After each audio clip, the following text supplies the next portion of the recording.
What is up, guys? Alright, so today I'm back with another review. It is going to be on the Lime Crime Pocket Candy little Polly Pocket looking eyeshadow palettes. I was really excited about these because I was a huge Polly Pocket fan when I was a kid. I was a 90s kid. I don't think there was a little girl around who did not love them some Polly Pockets. And I actually have some right here.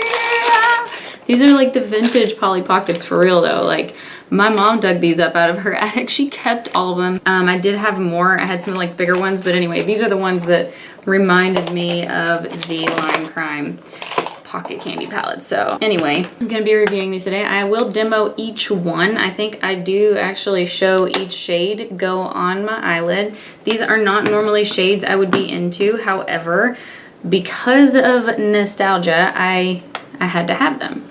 And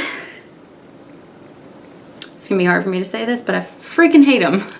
That might be a little harsh, but they're freaking terrible. I mean, anyway, I know, and I know why. So I bought them thinking that they were gonna be a lot like the Venus palettes. I love these palettes. This one is my favorite. This is the eyeshadow palette that really got me back into makeup. This is what reinvigorated my interest in makeup and YouTube in general. Like, I started looking up tutorials on this, and before you knew it, I was looking up tutorials on everything, and I just love this palette. I love the formula. It's one of my favorite eyeshadow formulas out there. It's one of the only ones that I've ever seen nail the ratio between blendability and pigment. I really can't really see anything bad about it. And the other Venus palette is not my favorite because of the shades. However, I still love it because the formula is right there with the first Venus palette. I love both of the palettes. I love them. So these, God, I hate them. And I know that seems really harsh because it's just makeup. I mean, who really cares? Like, I don't feel passionate hatred for them. But I mean, they are expensive. These things are $34 a piece. So there are 10 grams of product in here, 10.08 to be exact. And that's about, since there are 5 shades, that's about 2 grams per eyeshadow. That's pretty good. That's pretty typical.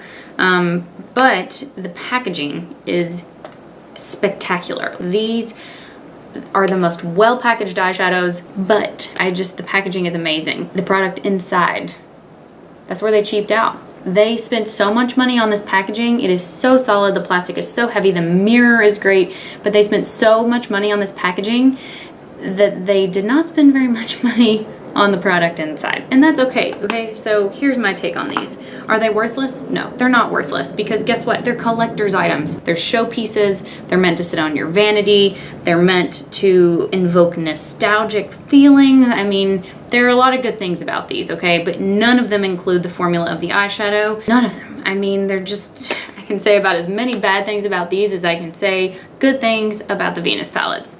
So there you have it. The first one I dug into when I got these in the mail, I couldn't wait, was the pink lemonade one.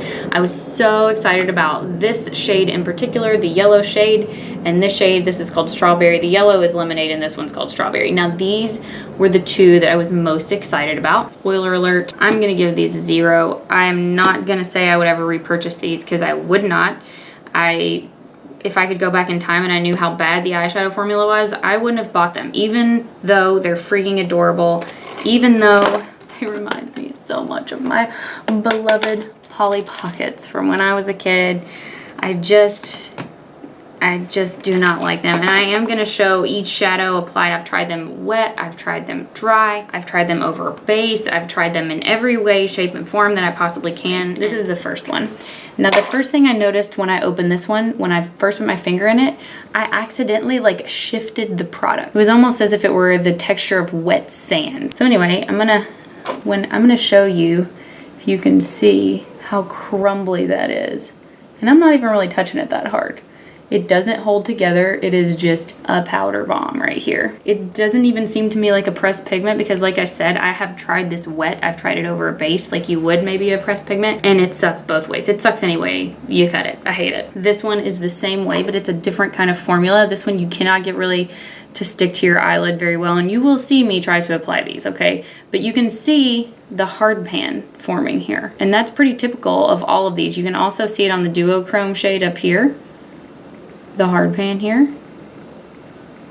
Like the mattes are actually pretty good. I'm not gonna complain about the mattes. I like the mattes, okay? But $34 just for 2 matte shades that aren't particularly special and that you can find on their own or find in some other palette you've got, not worth it. Now this one, on the other hand, you can see also the hard pan, that reflection right there, that film on the top of them, hard pan. And all of them except for this one is not a true matte, it's a satin, but I also don't really, it's not as pigmented as I would have liked, but honestly, it's decent. Okay, like it's usable. The shimmers, nope. The blue doesn't necessarily have the same problems as the yellow, and this one actually has a little more pigment until you try to put it on your eyelids. That's a different story. And then this one, again, the hard pan. Let me see if I can catch the light there, yeah. Hard pan on all of these because they're all shimmers, including this one. You can't see it, but it is in the middle here. It has a really bad film on it. Yep, there it is. Right there in the middle of that white. And even shimmer shades are hard to mess up. Like I said, they put all of their money into the packaging, and the packaging is freaking perfect. It's amazing. Honestly, what I thought about doing is digging all the product out of each of these pans and like getting some loose pigments off of Etsy and then pressing them into these palettes, because honestly, that's all you paid for anyway. That's all I paid for anyway, was the packaging. I did not pay for the eyeshadow pans. I paid for this packaging, and it would be amazing to travel with because it is extremely sturdy.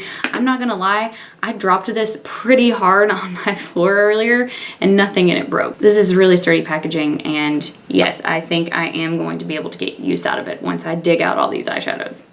So what I'm basically going to do is I'm going to show you, so that nobody accuses me of just trying to drag these palettes through the mud, I'm actually going to show you how the Venus palette applies on my eye before I even get into this.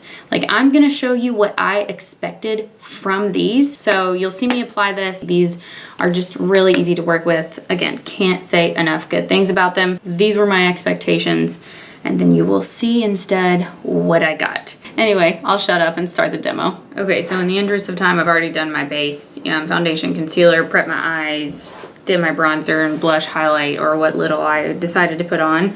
And on one eye, I'm gonna do the Venus palette. On the other eye, I'm gonna use the Pocket Candy. I'm gonna kind of use all three. I'm actually gonna use probably the best shades from the three. I'm gonna start with the Sonia Kashuk 109 brush. It's like a giant fluffy brush. And I'm gonna go in with Divine.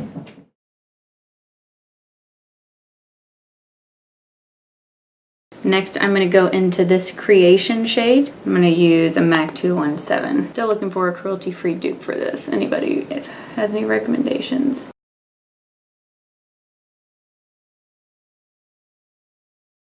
Then I'm gonna go in with Venus, which is right here. And I'm gonna put that on my outer corner. Same brush. Just so far, pretty easy everyday look for me. Something I would just do if I was in a hurry and I still had enough time to do my eye makeup. Now I'm going to take a little flat shader brush. I'm going to go in with Icon, this brown shade right here. And I'm going to put that right next to my lash line on my outer corner.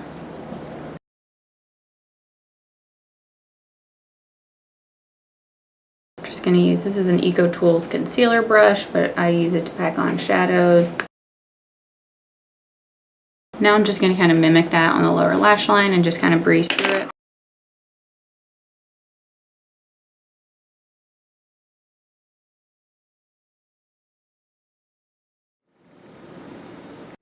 Okay, so as you can tell, I got this look with minimal effort. It's something I can do any day of the week. They strike that perfect balance between pigment and blendability. Okay, so now for the Pocket Candy. I am first gonna go in to the Bubblegum palette, and I'm gonna go in with this shade right here. This one is called Chew. Go back in with that Sonia Kashuk brush, and it does kick up quite a bit of powder, just barely touching it. I mean, it doesn't really bother me, honestly. So this one's not that bad, not as pigmented as Divine, the transition shade I used in the Venus palette, and I definitely had to put a lot more on my brush just to get this far.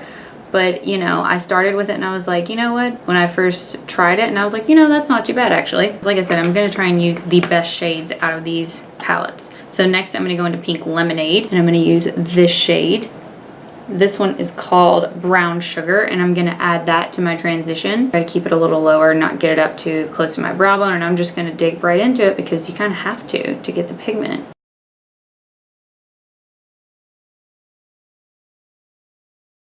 so not too bad. Now I'm gonna go in with this shade right here. This one is called Baby Cake. Out of all of the shadows in all three of these palettes, this one's probably my favorite. It's like a reddish brown. And I'm gonna go in with the Real Techniques Essential Crease Brush, and I'm gonna blend that into my outer corner.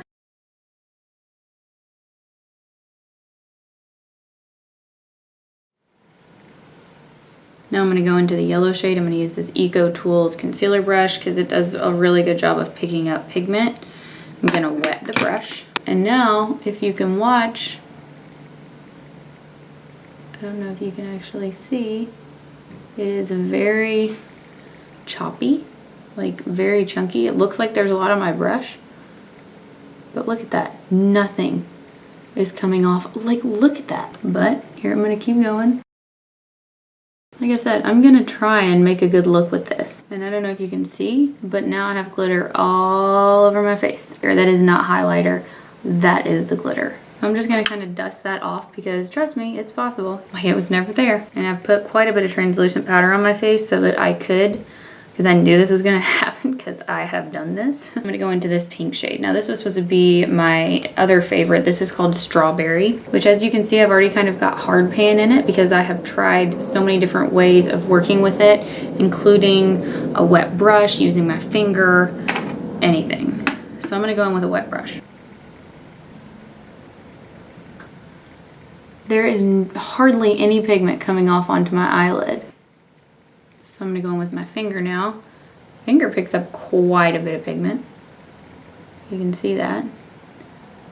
So this one isn't too bad with the finger, but look, it doesn't stick. I do not get it.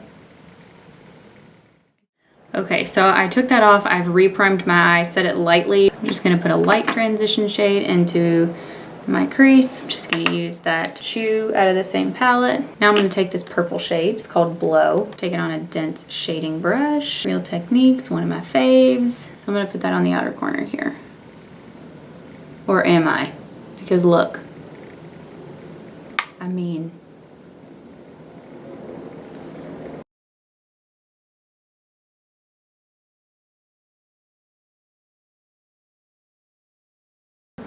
that's about as good as we're gonna get. Now I'm gonna do the blue. And this one is called Bubble. Again, wet brush. This time I'm gonna use the flat one because this is like, I'm using the brushes that have worked best for me when I was testing these eyeshadows.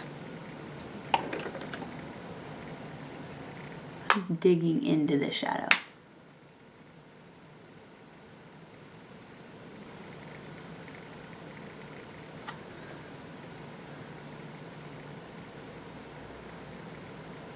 Not an eyeshadow that should be in a $34 palette. Now I'm gonna go in with this pink shade. This one is Snap. I'm gonna do that on the inner corner. Hardly any pigment. So I'm gonna use my finger. A little better, but still. Now this one, as you can see, this is a really pretty color. This is called Pop. Hard pan though, really bad. Once again, took it off, reprimed my eye, set it with what little powder is like left on my brushes. Behind door number 3, oh, we have this one. Now there are no matte shades in this palette. Now this time for a transition shade, I'm just gonna use one of these shimmery shades because frankly, I mean, that is all you have if this were the only palette you were gonna buy. I'm gonna use this one. And I don't see anything wrong personally with using shimmery shades or transition shades. I do not see anything wrong with shimmer in the crease.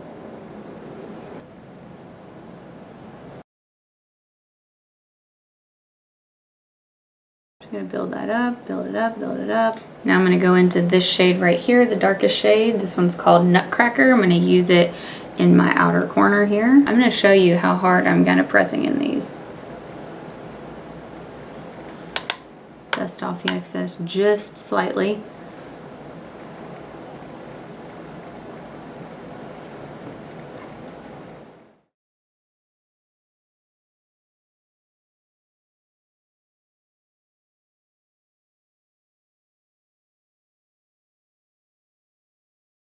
I mean, that's about as good as we're gonna get. I'm gonna go in with Candied Plum, which is the bottom left shade here. I'm gonna go in with my finger with that one. I'm gonna put it on the inner corner of my eye. This one's full of micro glitter. Looks really pretty off the bat. Looks like a berry shade here. And I'm just gonna kind of put that on my inner corner here. Not too bad, not too bad.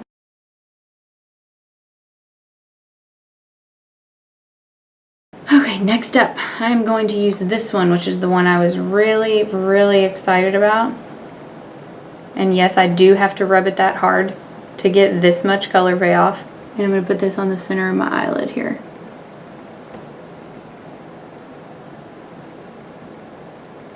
Back to the wet brush.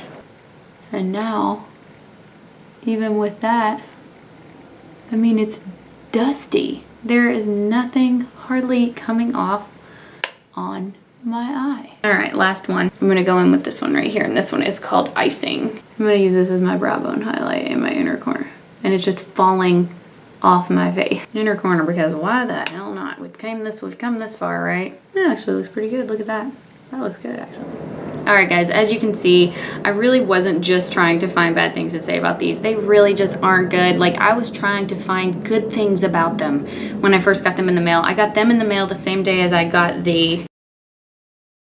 Anyway, I got them in the mail the same day as that, which I will be reviewing in a separate video. But I was so excited. I was like, oh my gosh, I'm so excited. I got these in the mail. I got this in the mail. Oh my gosh, these are going to be my favorite eyeshadows ever. My Polly Pockets.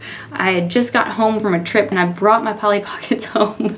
As you can see, I'm very, very disappointed in these. I would not recommend them unless you're such a huge Polly Pocket fan that you want to just press your own pigments into these, which, like I said, I travel quite a bit, and that seems like something that I actually might want to do, so that I could just put like my 5 favorite eyeshadows in here and kind of repot them into this. Anyway, yeah, that's my 2 cents on the Lime Crime Pocket Candy eyeshadow palettes. Anyway, guys, I've said what I've got to say about these palettes. Just not a fan, not trying to offend anyone.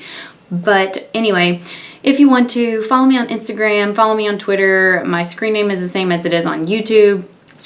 My username is the same as it is on YouTube, so hopefully you can find me there. On Instagram, I will always post like previews of the videos I'm about to do. I post videos on Monday, Wednesdays, and Fridays. Please subscribe and like this video. I will see you next time, guys. Peace out.